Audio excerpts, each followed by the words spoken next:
안녕하십니까. 호교 베네딕토입니다. 함께 주님의 기도로 시작하겠습니다. 성부와 성자와 성령의 이름으로 아멘. 하늘에 계신 우리 아버지, 아버지의 이름이 거룩히 빛나시며 아버지의 나라가 오시며 아버지의 뜻이 하늘에서와 같이 땅에서도 이루어지소서. 오늘 저희에게 일용할 양식을 주시고 저희에게 잘못한 일을 저희가 용서하오니 저희 죄를 용서하시고 저희를 유혹에 빠지지 않게 하시고 악에서 구하소서. 아멘. 성부와 성자와 성령의 이름으로 아멘. 저희 지난 시간에 경제 생활에 관련된 이야기들 나누고, 그리고 팔레스티나 지역에서 이스라엘 백성들이 주로 했던 여러 가지 경제 활동들에 대해서 이야기를 했습니다. 그리고 강의 마지막 부분에 농업이라고 이렇게 이름 붙일 수 있는, 그래서 주로 밀과 보리를 경작하는 것이 이스라엘 사람들에게, 팔레스티나 사람들에게 가장 주된 하여튼 밭농사였고, 그 외에 이제 다른 것들도 있다라고 말씀을 드렸는데, 지난 시간에 이어서 오늘 역시 농업 안에 속할 수 있는 과실에 관한 몇 가지 이야기를 좀 드리려고 합니다. 자, 우선 팔레스티나 지역에서 농작물 중에 하나는 포도입니다.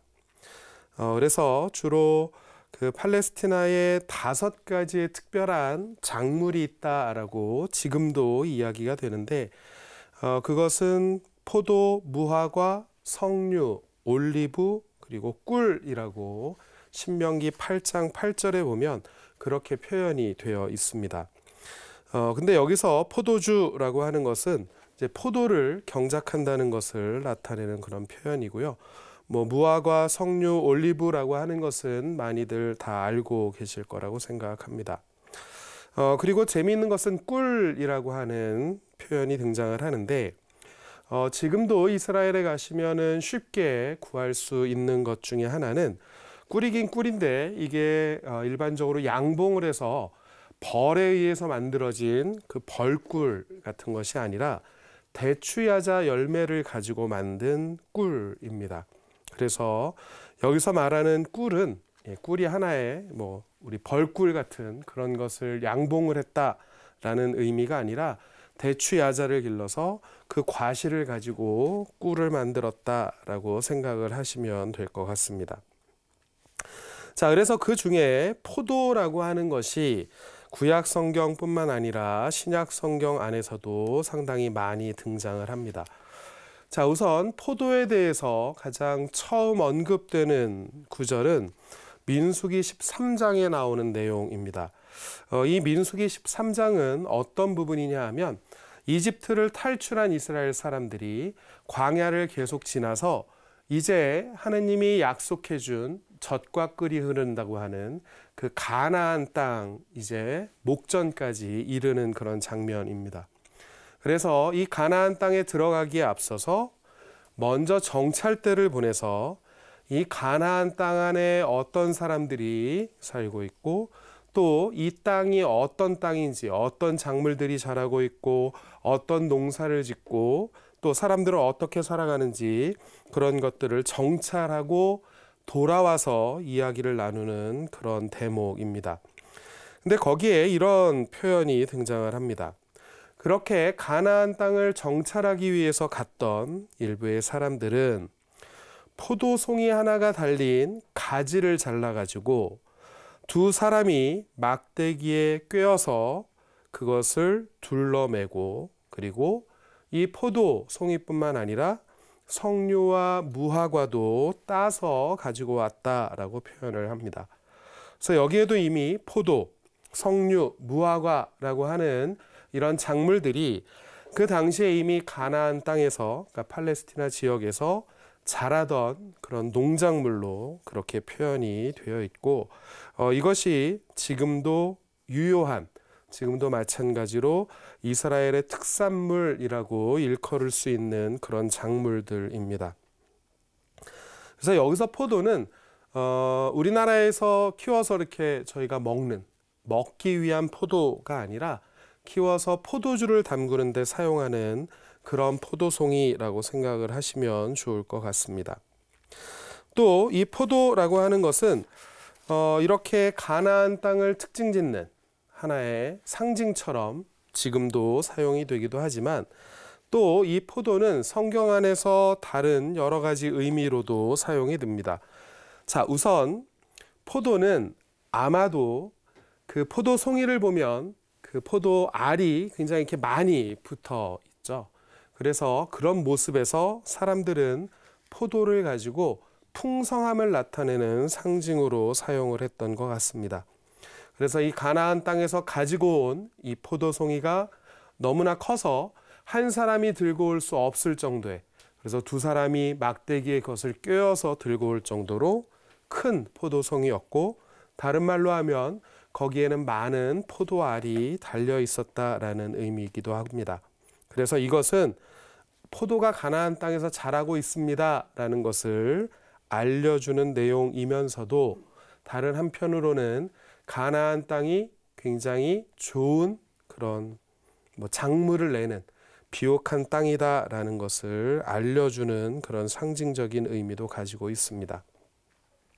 자, 이렇게 구약 성경 안에서도 이미 포도 그리고 포도밭 이런 것은 상당히 상징적인 의미로 사용이 되고 이것은 신약 성경에 와서도 그대로 이어집니다. 그래서 전에도 한번 잠깐 말씀드린 적이 있는 것 같은데 마르코복음 12장에 보면 포도밭 소작인의 비유라고 하는 하나의 비유가 등장을 합니다. 이 비유는 복음서에 나오는 여러 가지 비유들 중에서 좀 독특한 비유입니다. 왜냐하면 예수님께서 말씀하시는 하나의 비유이기는 하지만 그 비유의 내용을 잘 들여다보면 그 안에는 이스라엘의 역사가 그대로 요약이 되어 있기 때문에 그렇습니다. 잠깐만 말씀을 드리면 우선 어떤 사람이 포도밭을 가꿉니다. 근데 포도밭을 가꾸는 것 역시 굉장히 구체적으로 묘사가 되어 있습니다. 우선 울타리를 치고 확을 파고 그리고 포도를 심고 또 탑을 세워서 그 포도들을 잘 관리할 수 있도록 이렇게 포도밭을 잘 꾸며놓은 다음에 이 주인이 소작인들에게 포도밭을 맡기고 잠시 어디론가 떠나갑니다. 그리고 일정 시간이 지나서 아마도 한 1년 정도의 시간이었겠죠. 이제 포도밭에서 소출을 얻을 때가 되어서 이 포도밭 주인은 자기의 종을 보내서 그 소작인들에게 주인의 몫을 받아오도록 그렇게 시킵니다. 근데 소작인들은 그렇게 하지 않았죠. 그래서 처음에 온 종은 때려서 돌려보내기도 하고 또 그럴 때 주인은 계속해서 이 소작인들이 아직 내가 보낸 종이라는 걸 모르는구나 라고 생각하고 계속 종을 더 보냅니다.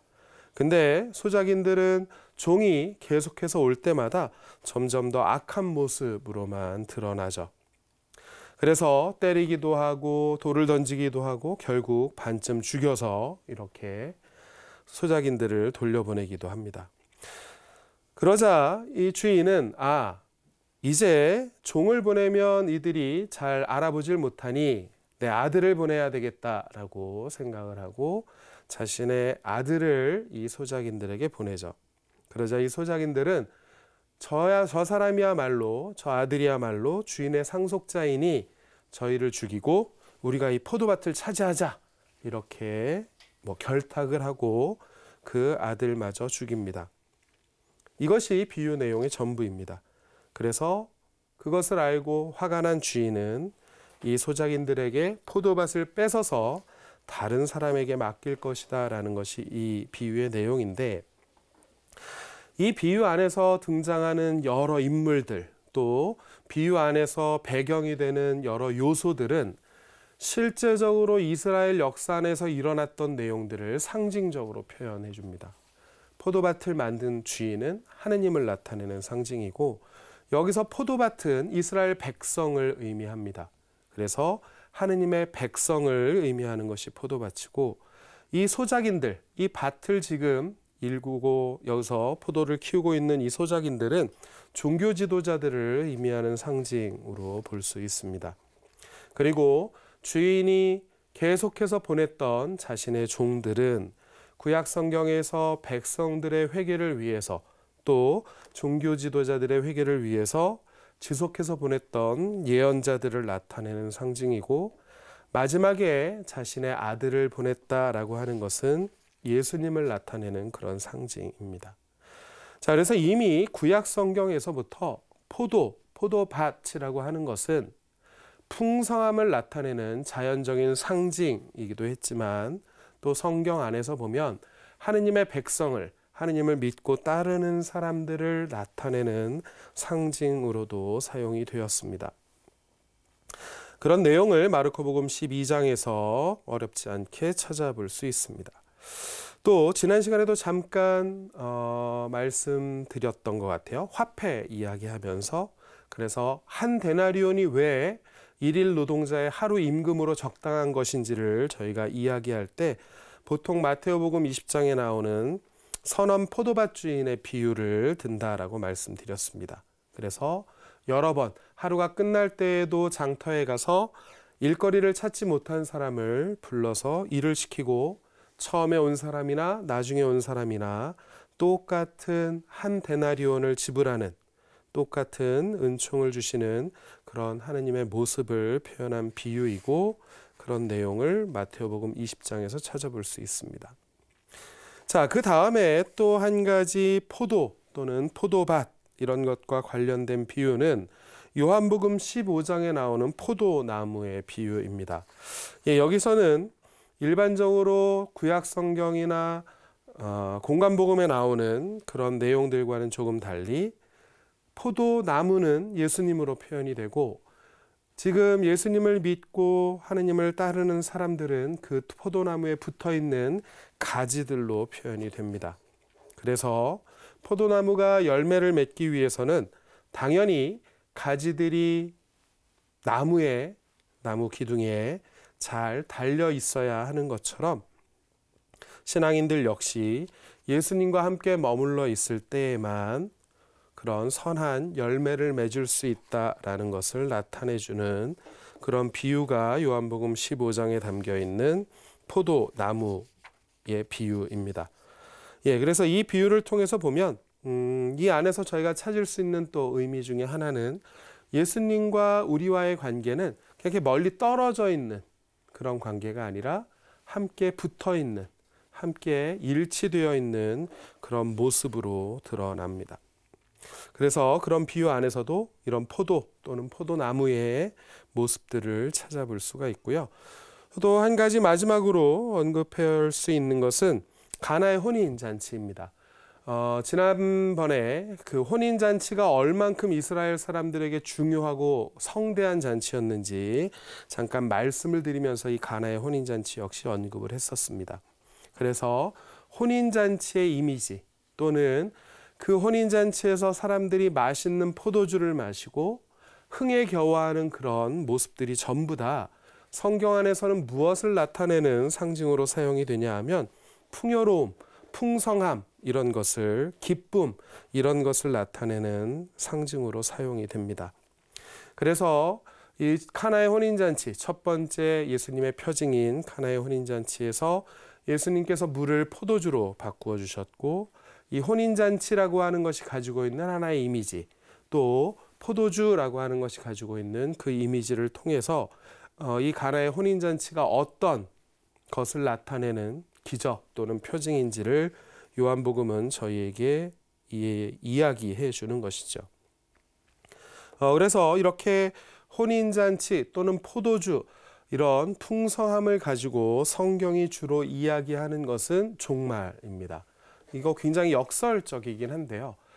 성경에서는 혼인잔치를 통해서 종말을 이야기하고, 또 그런 혼인잔치 안에서 또는 어떤 성대한 잔치 안에서 사람들이 기름진 고기와 값비싼 맛있는 포도주로 흥겨워하듯이 그 종말 때가 되면 하느님께서 우리를 그렇게 해 주실 것이다, 이런 것을 나타내기 위해서 혼인잔치 또는 이런 포도주 아니면 맛있는 음식 이런 이미지들을 성경에서는 사용을 합니다.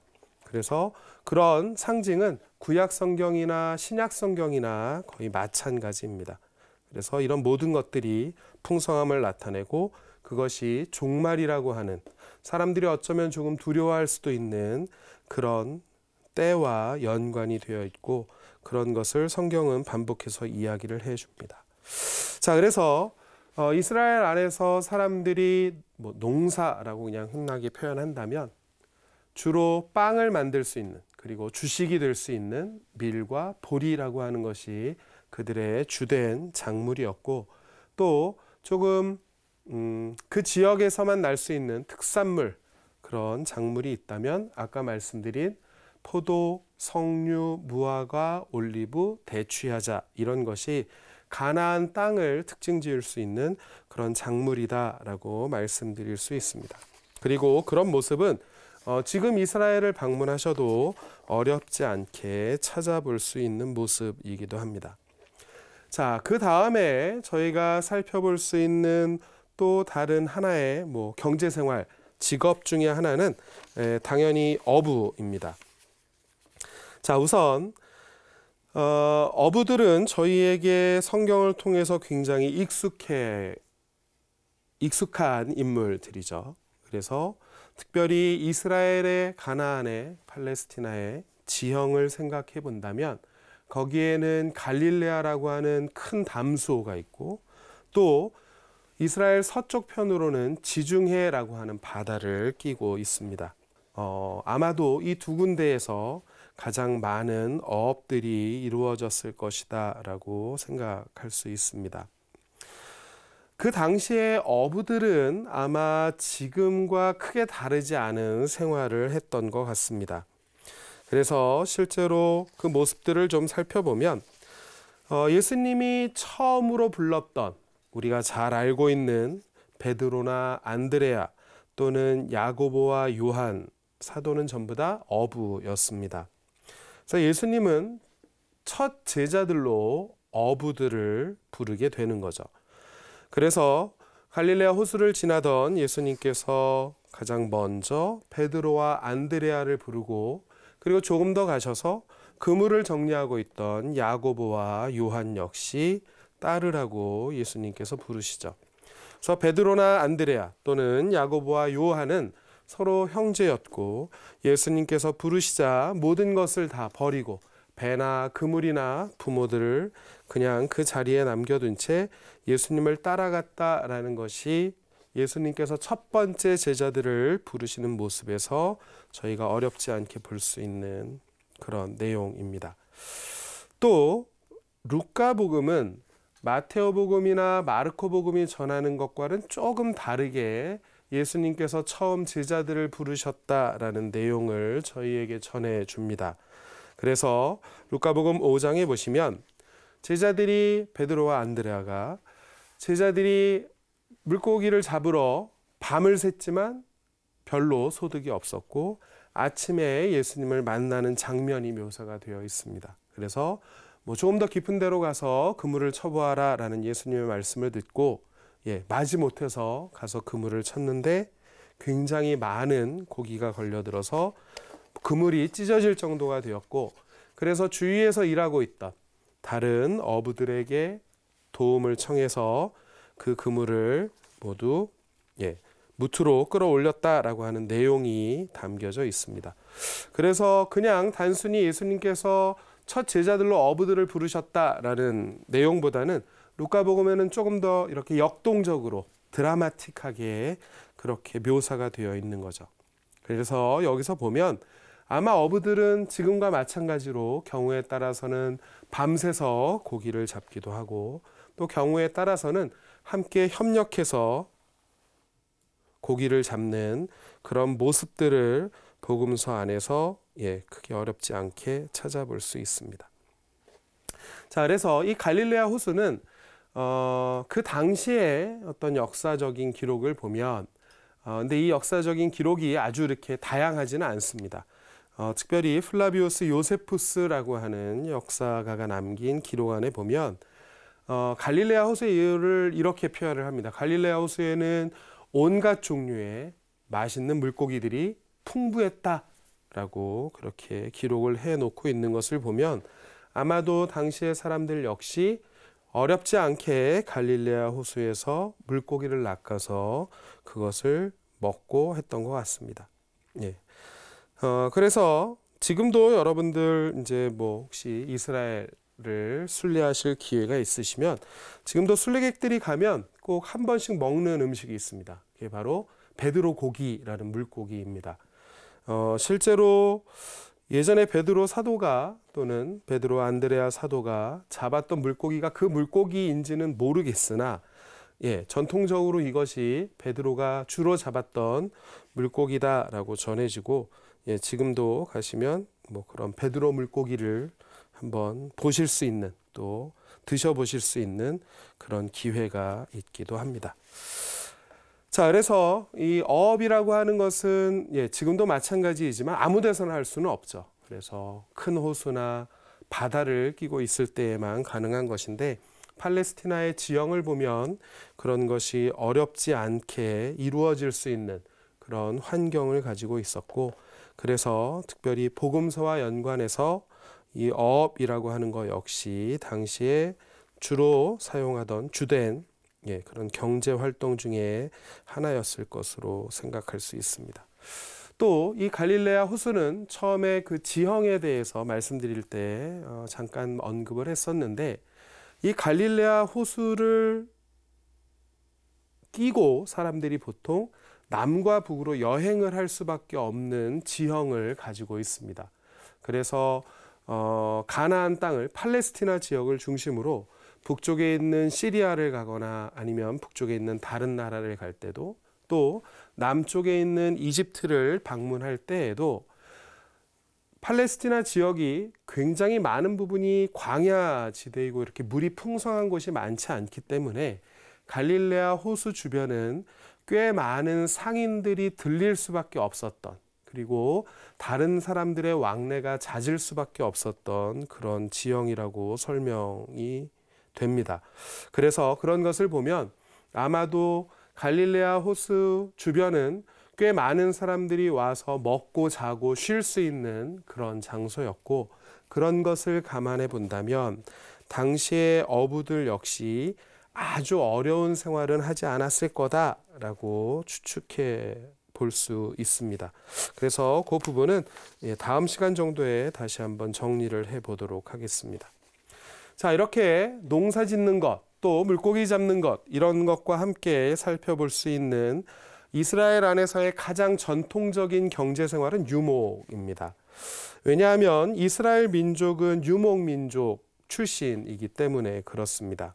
그래서 원래 유목 민족이었던 그러니까 원래 가축들을 데리고 다니면서 풀을 뜯어 먹이고 또 그것을 통해서 생활해 나갔던 그 유목 민족이 이 팔레스티나라고 하는 가나안이라고 하는 하느님이 준 땅에 정착하게 되는 거죠. 그래서 원래는 유목 출신의 민족이었지만 정착 후에는 당연히 농경 생활을 더 많이 하게 되는 그런 모습으로 바뀌어 가게 됩니다. 그랬지만 모든 사람이 정착해서 산 것은 아니고 그 당시에도 일부의 사람들은 유목을 했던 것으로 알려져 있습니다.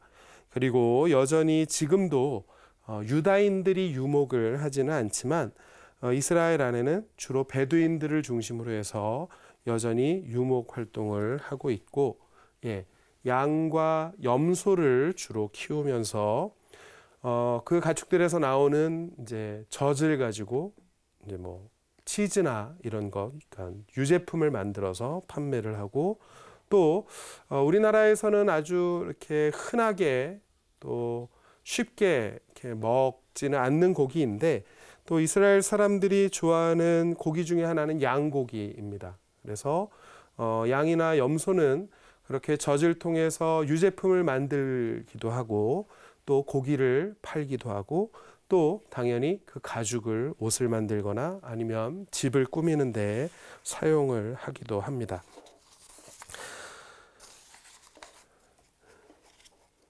자, 그래서 유목 생활에 대해서 성경 안에 그렇게 많은 흔적들이 남아 있지는 않습니다. 근데 잠언 27장에 보면 이런 표현을 찾을 수 있습니다. 풀이 쓰러지고 다시 새 풀이 돋아나 산에서 목초를 거두어 들이고 나면 새끼 양들은 내 옷을 장만해주고 숫 염소들은 밭을 살 돈이 된다. 염소의 젖은 넉넉하여 내 양식이 되고 집안의 양식과 내 여종들의 생계가 되어준다라고 잠언에서 이야기합니다. 굉장히 유목에 대해서 이렇게 아주 아름답게 표현해 주고 있는 거죠. 그래서 실제로 이런 모습을 보면 이 이스라엘 사람들이, 유다인들이 가지고 있던 유목에 대한 생각을 한번 이렇게 볼 수 있는 그런 여지가 있고요. 또 아마도 잠언에 이런 기록이 남아 있는 것을 보면 구약 시대에는 더 많은 사람들이 이 유목이라고 하는 것을 통해서 생계를 이어가지 않았을까 하는 것도 생각해 볼 수 있습니다. 자, 이렇게 해서 주로 이스라엘 사람들이 하고 있는 농업, 그리고 원래 그들의 가장 기반이 되었던 자신들의 정통성을 가지고 있는 직업이었던 유목에 대해서 생각해 보았습니다. 자, 그 다음은 이렇게 농업, 업 이런 식으로 나눌 수 있는 그런 것은 아닌데요. 목수라고 하는 직업입니다. 왜냐하면 저희가 알고 있듯이 예수님의 아버지인 요셉을 저희는 목수라고 이야기를 많이 하죠. 그것을 이제 그런 단서가 되는 구절은 복음서에 나오는 내용들입니다. 그래서 마태오복음 13장 같은 곳에 보시면 예수님께서 이렇게 고향에 와서 활동을 할 때 그 고향 사람들이 저 사람은 목수의 아들이 아닌가 이렇게 약간 의아해하는, 또는 좋게 생각한다면 놀라움을 표시하는 그런 내용들이 담겨져 있습니다. 근데 전체적인 복음서의 흐름을 보면 이런 사람들의 반응은 예수님에 대해서 놀라워하기보다는 아니 제가 요셉이 아들인데 마리아의 아들인데 뭐 엄청난 게 있겠어? 이렇게 약간 받아들이려고 하지 않는, 예수님을 거부하는 그런 맥락 안에서 설명이 됩니다. 자, 우선 저희 성경에도 저 사람은 목수의 아들이 아닌가 이렇게 표현이 되어 있습니다. 그래서 이 표현을 그대로 따른다면 우리가 지금 알고 있는 것처럼 요셉 성인은 목수였던 거죠. 근데 실제로 이 부분에 있는 그리스어를 찾아보면 제가 칠판에 그냥 그리스어로 이렇게 써 놓았는데요. 이 그리스어로 찾아보면 테크톤이라고 하는 단어가 쓰여져 있습니다. 그래서 이것을 그냥 영어식으로 표현을 한다면 지금으로는 그냥 이렇게 읽을 수 있는 그런 표현인데요. 테크톤, 여러분들이 알고 있는 어떤 단어나 아니면 잘 생각나는 거 없으시나요? 테크닉 이런 표현 생각나지 않으세요? 사실 우리가 지금 이야기하는 테크닉이 좋다, 테크 이런 말 많이 쓰잖아요. 사실 그 말의 어원이 되는, 그 말이 온 단어가 바로 이 테크톤이라고 하는 단어입니다. 이 테크톤을 이제 처음에 영어 성경에서 번역을 할 때 목수라고 번역을 합니다. 물론 그 번역을 할 때는 그냥 나는 이거 목수라고 할래 이렇게 하는 것은 아니고 다른 여러 자료나 여러 가지 역사적인 사료들을 조사를 해서 아마 번역을 했을 텐데요. 이 테크톤이라고 하는 단어가 가지고 있는 가장 일반적인 뜻은 목수라기보다는 기술자입니다. 그래서 요즘에 사람들이 조금씩 많이 이야기하는 그런 학설은 무엇이냐 하면 2000년쯤 전에 예수님께서 나자렛에서 사실 즈음에, 그 즈음에 도대체 목수라고 부를 수 있는 사람은, 또는 어떤 마을의 기술자라고 부를 수 있는 사람들은 도대체 무엇을 하던 사람들일까를 사람들이 연구하기 시작을 합니다. 왜냐하면 지금처럼 직업이 아주 이렇게 분화되어 있지 않고 고대의 직업들은 좀 이렇게 여러 가지를 한꺼번에 하는 경우가 많았기 때문에 그렇습니다.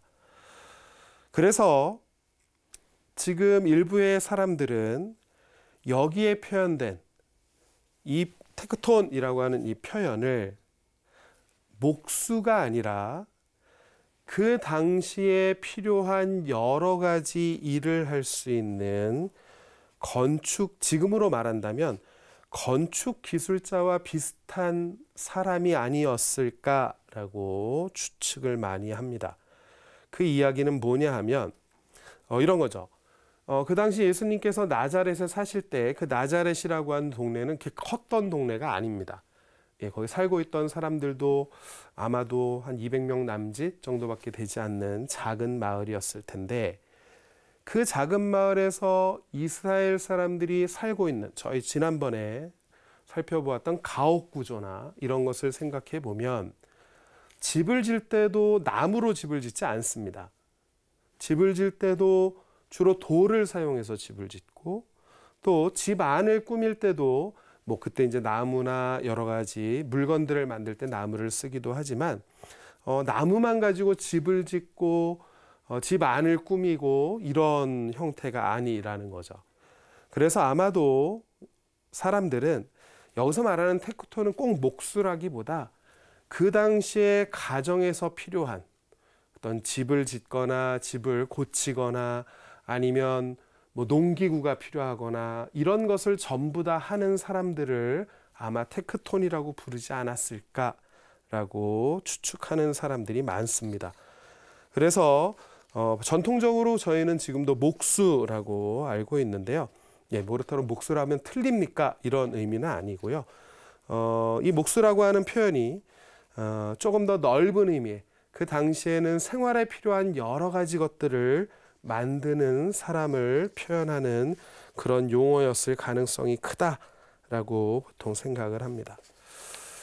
그래서 이런 요셉 성인의 직업이 이런 의미의 목수였다면 학자들은 조심스럽게, 그렇다면 요셉 성인과 마리아 그리고 예수님이 함께 사는 그 성 가정은 아주 가난하지는 않았을 거다라고 이야기합니다. 근데 이렇게 하면 이제 조금 맞지 않는 부분이 생겨납니다. 뭐냐 하면 지난 시간에 예수님을 성전에서 봉헌하는 것을 말씀드릴 때 성모님과 요셉 성인이 산비둘기 2마리를 봉헌 제물로 바쳤다라고 되어 있는데, 구약 성경의 내용을 보면 그 산비둘기 2마리는 가난한 사람들을 위한 제물이었어요. 가난하다기보다는 소나 염소나 양을 바칠 수 없는 그런 사람들이 바치는 제물이었다는 점에서 조금 잘 맞지 않는 부분은 있는데, 어쨌거나 역사적인 것에 조금 더 초점을 맞추어서 이야기하는 사람들은 아마도 여기서 말하는 목수는 조금 넓은 의미의 목수였을 거고, 그리고 그런 의미에서 아마도 이 직업을 가지고 있는 사람은 그렇게 어려운 생활을 하지는 않았을 거다라고 생각하려는 경향이 요즘에 상당히 강합니다. 그래서 목수가 아니구나 이렇게 생각하시기보다는 그냥 목수라는 것이 저희가 지금 생각하듯이 나무만 다루는 그런 사람이다라기보다는 조금 넓은 의미의 집안에 필요한 것들을 만들고 고치고 또 제공했던 그런 사람이다라고 생각하시는 게 조금 더 그 당시의 모습에 맞지 않을까 하는 생각을 해봅니다. 자, 그 다음에 이것은 사실 경제 활동이라고 할 수 있는 부분은 아니고요.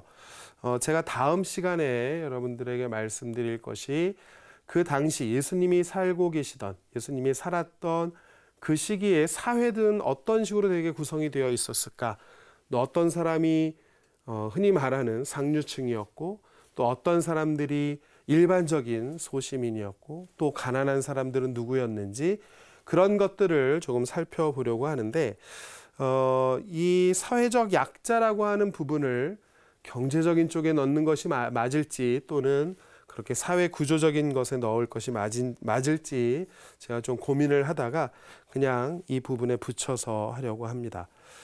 자, 우선 그 당시에 경제활동적으로나 아니면 사회구조적으로나 가장 지금 현대의 모습과 비교해서 가장 사회적인 약자로 생각할 수 있는 사람들은 여자들, 병자들, 또 아이들 이 정도입니다. 이것은 사실은 꼭 이스라엘 내부만이 아니라 다른 고대 사회 안에서도 크게 다르지 않은 대부분의 고대 사회들이 이런 모습을 가지고 있는 그런 경향은 있습니다. 그 중에서 뭐 병자들은 몸이 아프기 때문에, 그리고 또 구약 성경 안에서 보면 당시에 몸이 아프다고 하는 것은 지금 우리가 생각하는 것처럼 신체적인 병이기보다는 죄의 결과로 생각하려는 경향이 강했습니다. 그래서 그런 의미에서 병자들은 사람들로부터 소외당하고 또 따돌림 당하고 일반적으로 사람들과 어울릴 수 없었던 그런 처지에 있었고, 또 여자들과 어린이들은 조금 다른 의미로 그런 처지에 있었습니다. 그래서 그 부분을 잠깐 설명을 드리려고 합니다. 자, 우선 당시의 여자들은 사회적인 권한에서 거의 대부분 많은 경우에 배제가 되어 있었습니다. 그래서 고대 사회와 비슷하게 당시의 여자들과 아이들은 소유의 개념이 훨씬 더 강했습니다. 그래서 결혼하기 전에는 아버지에게 이제 속해 있는 아버지의 재산과 같은 그런 모습이었고, 결혼 후에는 남편에게 속하게 되는 그런 모습이었습니다. 또 아이들 역시 성인이 되기까지는 뭐 남자아이건 여자아이건 상관없이 이런 모습을 비슷하게 가지고 있었던 거죠. 그래서 그 당시의 사회적인 분위기를 보면 법적으로는 어떤 가정에 문제가 생겼을 때 남편이나 부인이나 부부관계 안에서 법적으로는 둘 다 이혼을 청구할 수 있었다라고 전해집니다. 근데 현실적으로는 보통 이혼을 하게 될 때 모든 권리는 남편들이 가지고 있었다라는 것이 많은 학자들이 생각하는 그런 내용입니다. 구약 성경도 마찬가지이고 특별히 신약 성경, 특별히 복음서를 보면 가장 많이 등장하는 인물들 중에 하나는 과부입니다. 근데 이 과부라고 하는 사람들은 조금 전에 말씀드린 당시의 여자들이 가지고 있었어야만 할 그것에서 배제되어 있는 사람이죠. 왜냐하면 부모를 떠나서 출가를 했는데 남편이 없는 경우입니다. 그래서 이제 더 이상 부모에게도 속할 수 없고 또 더 이상 속할 남편이 없는 그런 경우가 과부이고, 그래서 이 과부들은 당시의 사회 분위기 안에서 가장 어려운 소외된 계층의 사람들이었을 것으로 그렇게 생각을 합니다. 그럼에도 불구하고 이 과부들이 성경 안에서 꽤 자주 등장한다는 것을 보면 성경이 가지고 있는 그 당시 사회를 바라보는 시각을 저희에게 조금 전해주는 그런 역할을 한다고 볼 수 있는 거죠. 그래서 이렇게 과부와 같은 사람들이 당시에 가장 소외된 계층이었습니다. 그래서 과부와 함께 당시에 가장 소외된 사회적인 권한이나 보호로부터 가장 멀리 떨어져 있던 또 한 부류는 고아들입니다. 그래서 그 당시의 사회적인 구조를 보면 과부 또는 부모를 여인 고아들이 당시 사회 안에서 가장 소외된 계층이었을 거다라고 생각해 볼 수 있는 거죠. 자, 이렇게 여자들은 지금과 비교할 수 없을 정도로 상당히 불평등한, 불평등이라는 말 자체가 좀 너무 사치스러울 정도로 불평등한 그런 구조 안에 놓여 있었습니다.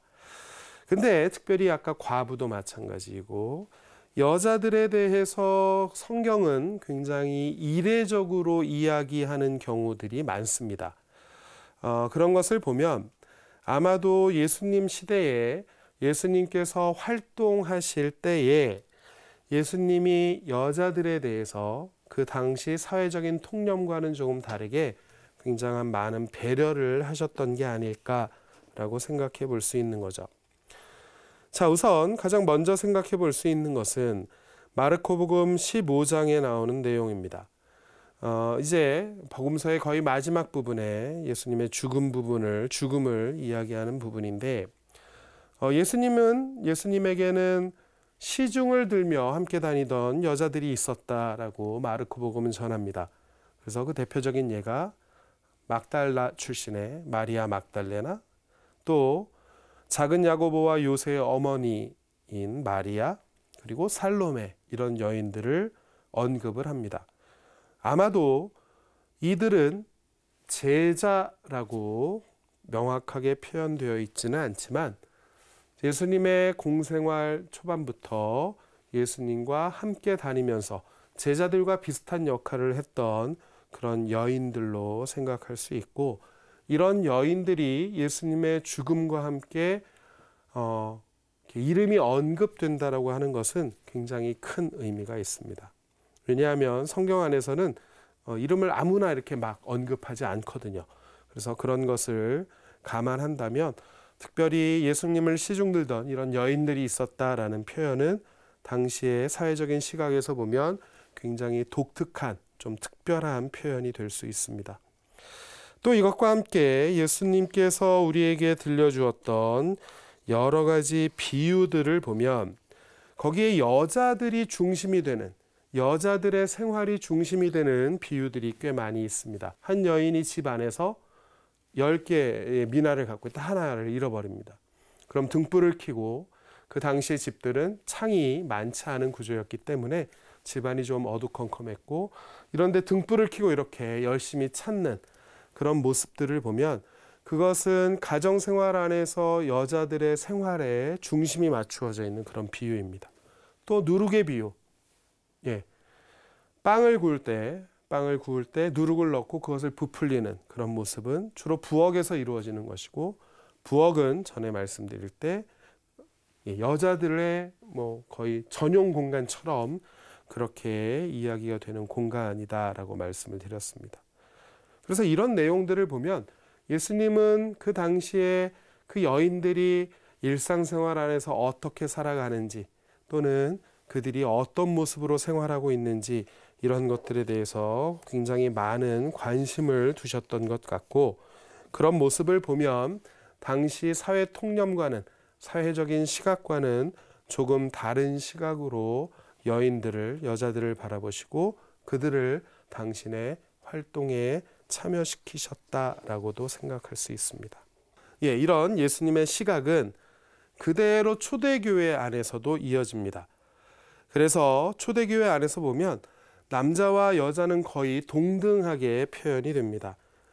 그 예 중에 하나는 사도행전 1장에서 볼 수 있는데요.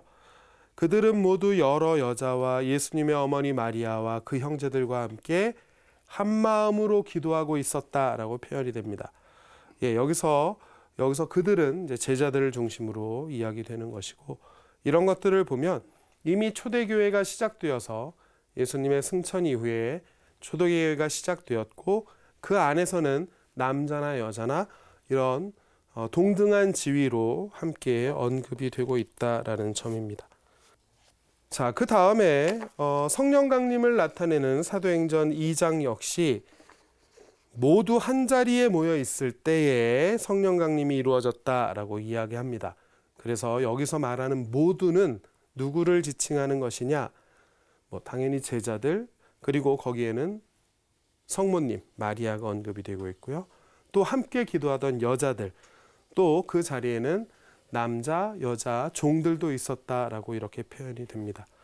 그래서 그런 모습을 보면 예수님이 가지고 있던 시각을 그대로 초대교회 안에서 받아들였고, 그 초대교회 안에서 표현되는 몇 가지 모습을 보면 그 공동체 안에서는 남자와 여자의 구분이 그렇게 유다교회의 일반적인 사회 모습과는 조금 달랐던 그런 것을 확인할 수 있습니다. 또 어떤 이들은 아니 왜 예수님 시대 때 노예가 있고 종이 있습니까? 이렇게 표현하는 분들도 있는데요. 신약 성경 안에서 바오로 사도의 편지 중에서 필레몬에게 보낸 편지를 보면 사도 바오로가 자신과 함께 옥살이를 하고 있던, 자신에게 누군가 보내준 그 종이 세례를 받게 되었고, 그 종을 원래 주인에게 돌려보내면서 이제 이 종의 이름이 오네시모스인데요. 이 오네시모스는 더 이상 종이 아니라 나와 똑같은 형제입니다. 이렇게 표현을 합니다. 그래서 그런 것을 보면 적어도 초대교회 안에서 신앙을 가진 사람들에게는 종이나 남자나 여자나 한 형제로서의 의식이 훨씬 더 강하지 않았나라고 추측해 볼 수 있습니다. 예, 그래서 경제 생활 또는 그들이 어떤 일을 통해서 생활했는지를 간단하게 살펴보았고요. 다음 시간에는 약간 비슷할 수도 있는데 그 당시의 사회 구조에 대해서 말씀을 드리도록 하겠습니다. 예, 함께 마침 기도로 마치겠습니다. 성부와 성자와 성령의 이름으로 아멘. 영광이 성부와 성자와 성령께 처음과 같이 이제와 항상 영원히 아멘. 성부와 성자와 성령의 이름으로 아멘. 감사합니다.